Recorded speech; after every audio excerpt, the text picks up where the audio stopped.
Welcome to the podcast, Let the Prophets Speak. Today we are studying Daniel 2b, that is the prophet Daniel, the second part of the second chapter of Daniel. We ended Daniel 2a with, in the middle of a story. We had heard that Nebuchadnezzar, the king of Babylon, had a terrible dream which bothered him terribly for a long time, but he couldn't remember the dream.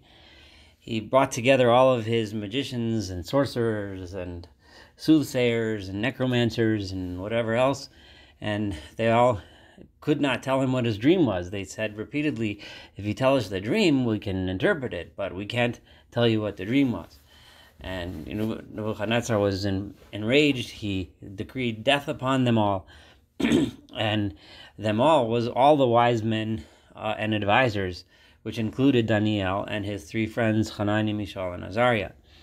And then Daniel bought some time by telling the chief executioner that to give him a night and he'll get an answer to this problem. Daniel and his friends prayed, and the idea came to Daniel what to do during the night. His prayers were answered. So now we're about to start with verse 25, and we are at the point where Daniel had just told the head executioner that he has an answer. So here it goes. What was the next thing? Verse 25. Edayin, then Arioch b'hisbahala, in a rush, because now he was about to carry out these orders and execute a large number of people. So in order to stop it, he had to rush Daniel into the royal chamber. Hanel Daniel Kadamalka. He rushed and he accompanied Daniel and brought him in front of the king. V'chein amar le, and this is what he said to him. Di hashkachas gevar min b'nei galusa di Yehud, that among those exiles from Judah, he found the man, the Fishra L'Malka Yehuda, that knows the answer to the king's problem. So Ane Malka, the king, answered, and V'amar le Daniel, and he said to Daniel, Dishmei Belteshazzar, that had the Babylonian name. Daniel was his Hebrew name, but remember, in chapter 1, we learned that he was given a Babylonian name, Belteshazzar. So he addressed him, of course, by his Babylonian name. Ha'isach kohel lehodautani chelma dichazet ufishrei. Can you really tell me? This is in a question form. Are you really here to tell me? Are you really able to tell me the dream that I saw and its meaning and its interpretation? So, Onei Daniel Kodam Malka v'Amar. Now here, so Daniel, what that means, Daniel says, Daniel answered the king and said as follows. I want to emphasize here that Daniel recognizes that he has a mission and a purpose here, and that is to teach the king the concept of God, what it means, what is the entire meaning of monotheism, what is it that Judah has, the message that his ancestors' God has, that he can now teach the most powerful man in the known world at the time in the Middle East. So he takes the opportunity to immediately explain that magic tricks and sorcery and necromancy or whatever else it was that they were doing then, that's not the way to find out. Remember, even the magicians admitted that only the gods know that knowledge. So Daniel right away points out that the magicians were right that only God knows that knowledge. But magic isn't the way to communicate with the gods, so to speak, because they have it all wrong. The Omar, so what Daniel said was, Raza di Malka Sha'el. The question or the puzzle, that the king, or the mystery or the secret that the king asks about, Lo chakimin oshpin chartumin gozrin yachlin hachavoyo l'malka. These exorcists and magicians and all kinds of other magicians of various kinds of magic, they are not able to show the king or tell the king what it is. Biram Isai Elo bishmaya golei rozin. However, there is a God in heaven who is able to reveal mysteries. There is a God in heaven who is different than all the other gods that are being worshipped by these magicians and so on.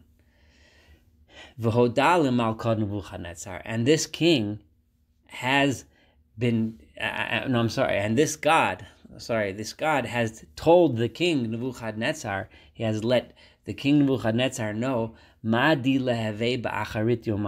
is going to happen in the end of days. Now, this is really important because what Daniel is doing here, he's accomplishing several things. But the first thing he's doing is that this God is one that is timeless. He goes on forever, all the way till the end of days. Daniel knows that Nebuchadnezzar is the most powerful king in the world. He knows that Nebuchadnezzar is not worried about today. Daniel sees and understands what is worrying Nebuchadnezzar is the future, is what's going to be. I know that I'm powerful now. I know that in the past I won all those wars and battles that made me this powerful. But there were other powerful kings and they were destroyed, and I destroyed some of them myself, is what Nebuchadnezzar is thinking. So what shakes him up, what is the biggest worry, is the future. So the first thing he does is say God, the real God, is timeless. And at the same time, Daniel is also buttering up the king a little bit and making him feel good. God is revealing to you the future. And this is the dream that that was entered your mind when you were in bed. And on one hand, that's an introduction. I'm about to tell you what it was that you saw. And it's also this itself, the fact that you were worried about the future, that you're nervous about what is coming down the road, about what's going to be the end game. Those are the worries that bother you when you're in bed at night. And here, Daniel begins in verse 29 to tell us that the dream. Anto Malka, again he butters up the king. You, the king, Rayonach al mishkavach seliku. Those ideas that came into your mind when you were in bed, these were visions of what's going to be after this time is over, the times that we're living in someday after that. And he who reveals mysteries, that God, he is the one who is telling you what's going to be. God was talking to you directly. Verse 30, and Daniel makes it very clear not to take credit for himself. He's not going to be one of those magicians who wants to say, well, my magic is better than yours. And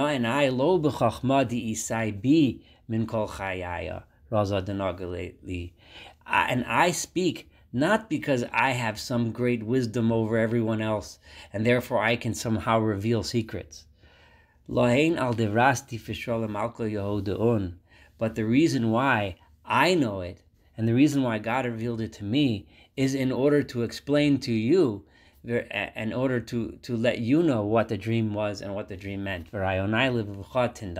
that you should know the thoughts of your inner heart. So Daniel is making himself subservient to the king by saying, I am just a tool that God is using so that you should understand. I didn't get this gift for me that I should have greatness, Daniel says. I got this gift so that you should understand the meaning of the dream. Verse 31, this is what he saw. So these next three verses, this is what he saw. Now I want to tell you a little hint. In Daniel 3, we have a story where the king puts up this giant statue of himself made out of gold and wanted everyone to worship him.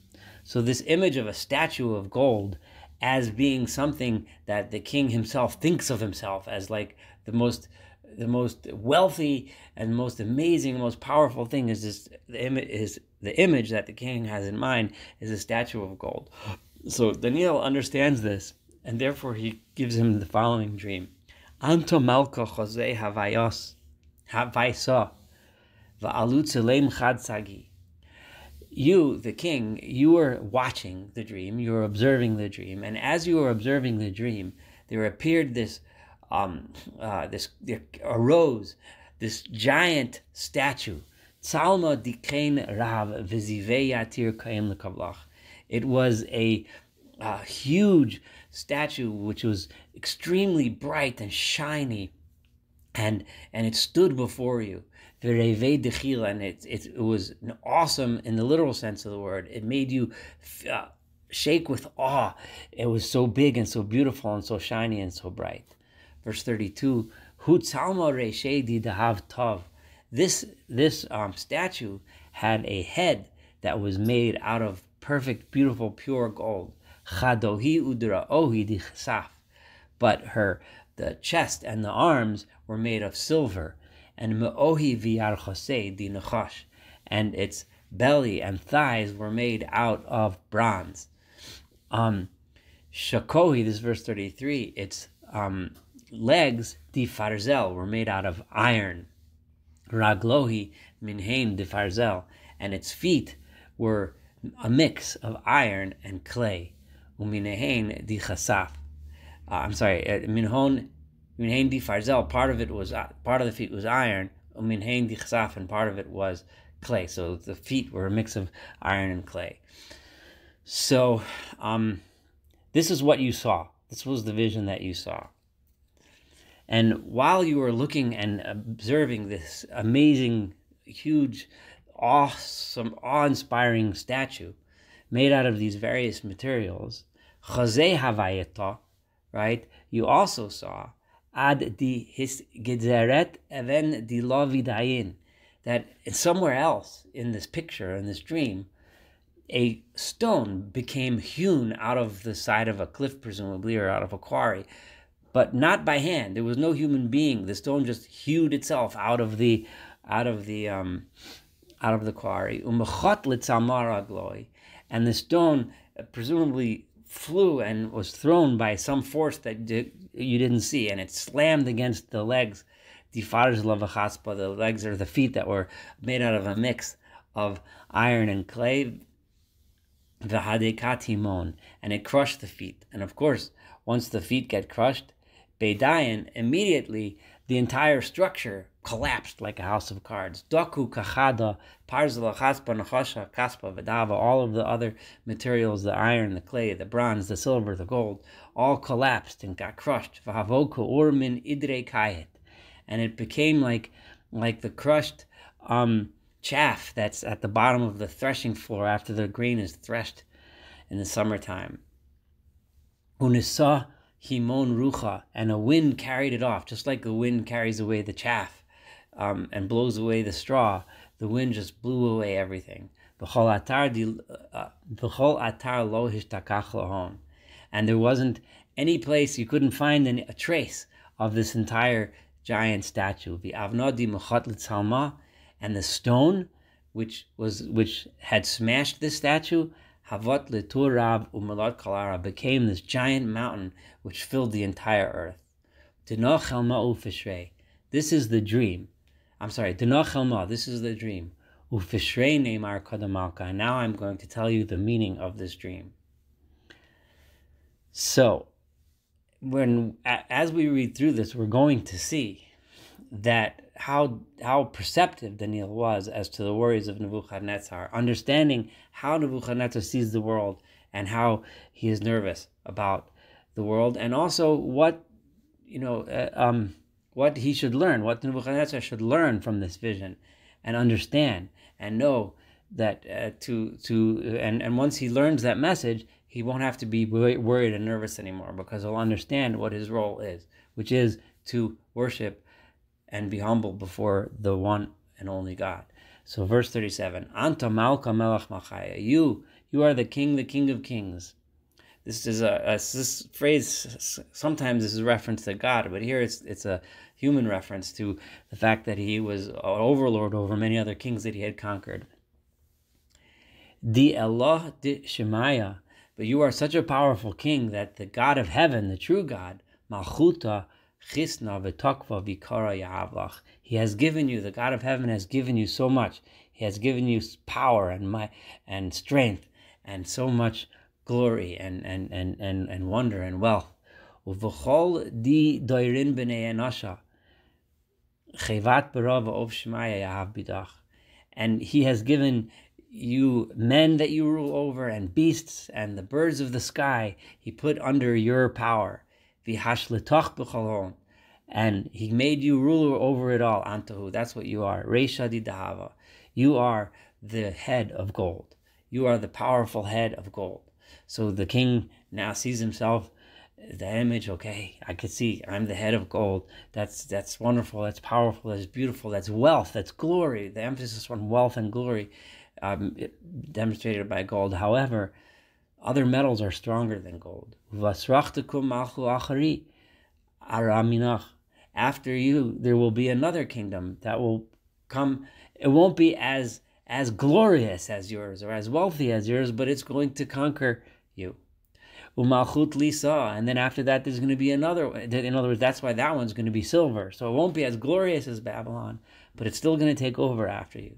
And the one after that, which is going to be bronze, Achari Dinachasha, Ditishlat B'chalar, there will be another nation that will come, and it will be made of bronze. It will be strong, but not again less glorious than the one that preceded it. Umalchu Riviyah, and then there will be a fourth kingdom, Teve Takifa Kifarzo, that will be a powerful, strong kingdom, powerful and strong like iron. That's why iron is on the bottom. It's strong metal. Iron is representative of strong weapons. Kol kavel di farzola mahadek v'chashel kola. Just like iron can crush and shatter everything, so too this nation, so too will this fourth kingdom smash all the other kingdoms and be more and more powerful than them all. It's extremely tempting to try to interpret which kingdoms this is all referring to, and imagining this last powerful kingdom as the more, and as many as there are commentaries, there are explanations as to which nations these refer to in the future. However, the point, I don't believe there's any value in doing that. I think the point here is obvious. What Daniel is saying is that one nation comes, another nation is stronger and is more powerful and takes over, and then another nation, and eventually you may get to a point where, or you will get to a point where the most powerful and strong nation is there. However, that nation, the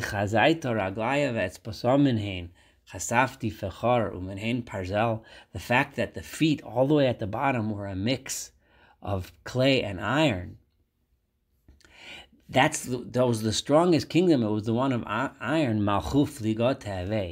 That kingdom is going to fall apart because of the mix of the despite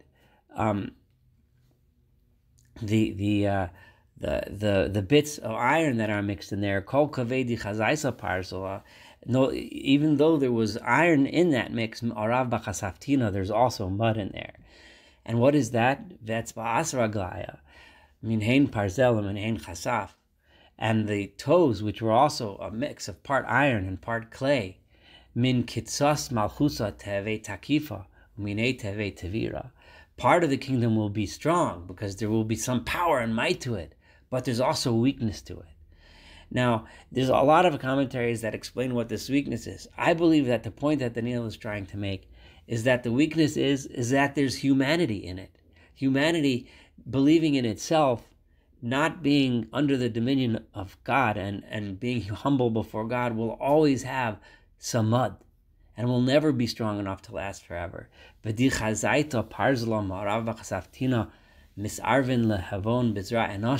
That's why Daniel says in 43, you saw iron mixed with clay because it means that mixed in this nation is human beings.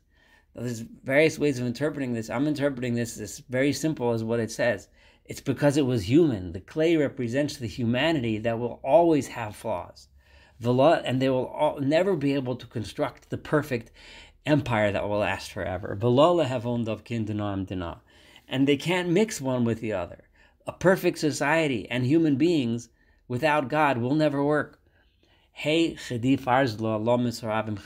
same way that iron and clay cannot mix. Uvayomehondi malchaya inun yikim el shmaya malchuti l'almin la tischabel. And in those days, in the days that I'm talking about, when this mighty kingdom with the clay mixed in is going to be around, in those days, God will then come and establish a kingdom that will never, ever be destroyed. That kingdom that God establishes will never be overtaken by any other kingdom. God's kingdom will wipe out all the other kingdoms, and the kingdom of God will last forever. The point being that when the entire world, Daniel definitely knew the prophecies of his predecessor Isaiah, and knew that Isaiah had foresaw the days in the future when all nations come under God and all nations are united in the worship of God. That kingdom, on that basis, will last forever. And verse 45, Kol kovel di chazaita di mitura eskezeres even di lavidayan. Just like you saw that stone get hewn without being done by any human hand, vihadeket parzla nechasha chaspa kaspa b'dava, and that stone crushed all of those other materials, the gold, silver, the copper, iron, and bronze. Elorav hodal malka, and that is represented. That stone represented, right, the great God who telling the king about Madi leve acharei dino, what's going to happen after these days, what's going to happen in the end of times. V'yatziv chelma omeim an pishrei. The dream is real and true, and this is its real interpretation. Beidayin, and instantly, this is verse 48. Instantly, Malka Nebuchadnezzar nefalan on poi.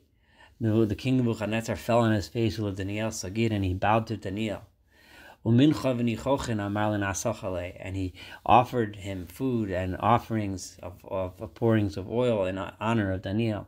Honor Malka lo Daniel, and the king said to Daniel, "V'amar min kishot ti Elahon hu Elohin." That your God, the one you're teaching me about, is the true God. He is the God of all gods. Umarei malchin. He is the head of the one above, or the Lord over all other kings. V'galei razin. He reveals secrets. The yechelta l'miglei razadina. So much so that he has enabled you to reveal this mystery. Adayin, at that point, Malka Daniel Rabbi, the king made Daniel and elevated him in his position. Umatnan Ravarvans Hagyani Avli, and he gave him a lot of gifts.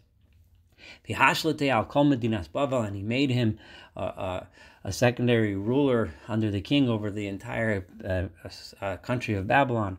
V'rav signin al kol chakimei Babel, and he was in charge of all of the wise men of Babylon.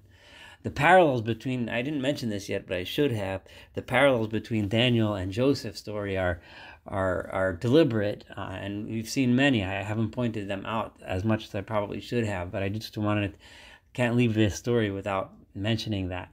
V'Daniel ba'amin malka umani al avirta di medinas Bavel. At Daniel's request, Daniel then remembered his friends, the Shadrach, Meshach, v'Avadnego. Those are the Babylonian names of Hanani, Mishael, v'Azariah. With Daniel Bisra Malka, while Daniel himself was at the king's house, that he elevated them to administer, to be officers in charge of the country of Babylon. And when this happened, and just to point out that he remembers his friends. He didn't just, when he became the big shot in charge, he didn't all of a sudden forget who his friends were when he was not so great. Thank you so much for studying this chapter with me together. Looking forward to studying chapter 3 and the rest of the book of Daniel together.